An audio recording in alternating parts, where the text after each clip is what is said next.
Hello guys, welcome back to our YouTube channel TFI ముచ్చట్లు. Friends, ఈరోజు అయితే మనం non spoiler review of the film game changer movie గురించి అయితే in డీటెయిల్గా అయితే మాట్లాడుకుందాం. సో ముందుగా వీడియోకి వెళ్ళే ముందు please like, share and subscribe to our YouTube channel. Game changer movie గురించి మాట్లాడుకోవాలంటే ఇనిషియల్గా అంత హైప్ లేదు, ఎందుకంటే ఇండియన్ 2 అంత డిజాస్టర్ ఇచ్చిన తర్వాత శంకర్ మీద అయితే హోప్స్ అయితే కోల్పోయారనమాట.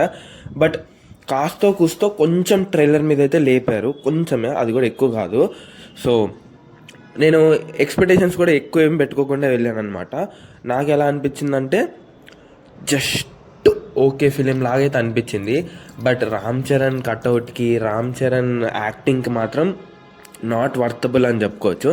ఎందుకంటే రంగస్థలం చూడొచ్చు, ఆర్ఆర్ఆర్ చూడొచ్చు, ఎంత జీవిచ్చేశాడు. అండ్ దీంట్లో కూడా ఎక్స్ట్రాడినరీ పర్ఫార్మెన్స్ అయితే ఇచ్చాడనమాట. తనకైతే 100% ఇచ్చేసాడని చెప్పుకోవచ్చు.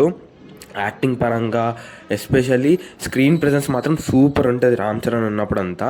అండ్ డ్యాన్స్ సీక్వెన్స్ కావచ్చు, యాక్షన్ సీక్వెన్స్ కావచ్చు, ఎస్పెషల్లీ ఫ్లాష్ బ్యాక్ రోల్లో ఉంటాడు రామ్ చరణ్, చింపేశాడు అంతే. అంటే ఫ్లాష్ బ్యాక్ రోల్ మాత్రం ఎక్కువసేపు ఏమి ఉండదు, కొంచెం సేపే ఉంటుంది. బట్ ఆ కొంచెం సేపే ఎక్స్ట్రాడినరీగా అవుతుంది అనమాట. అండ్ బీజిఎం కూడా అంతేం అనిపించలేదు. అండ్ సాంగ్స్ కన్నా సాంగ్స్ పిక్చరైజేషన్ నాకు చాలా బాగా అనిపించింది. ఇది శంకర్ మార్క్ అనిపించింది అంటే సాంగ్స్ పిక్చరైజేషన్ అనమాట. కామెడీ సీన్స్ కూడా కొంచెం ఎవాల్యుయేట్ అయ్యాయని చెప్పుకోవచ్చు. Like Sunil comedy and Brahmanandam ఎక్కువసేపు ఉంటాడు, కానీ కొద్దిసేపే కామెడీ బాగుంటుంది. అండ్ ఎస్జే సూర్య ఎప్పుడెప్పుడైతే ఉంటాడో తన డైలాగ్స్ తోటి అయితే మనకి అందరికీ అయితే నవ్వు వస్తుంది అనమాట. సో అక్కడక్కడ కామెడీ సీన్స్ అయితే బాగున్నాయి. అండ్ ముందు ఒక టర్నింగ్ పాయింట్ ఉంటుంది అనమాట. సో ఆ టర్నింగ్ పాయింట్ ముందు వరకు మనం స్టోరీని అయితే ప్రిడిక్ట్ చేయలేము. ఆ తర్వాత ఇంకా మన స్టోరీ మొత్తం మనమే చెప్పేస్తాం అనమాట. సో అలా ఉంటుంది. అండ్ స్టోరీలో ఎక్కడైనా ప్రాబ్లమా అంటే లైక్ చూపించే విధానం కావచ్చు, మనకైతే ఈజీగా ప్రిడిక్టబుల్ అయిపోతుంది స్టోరీ.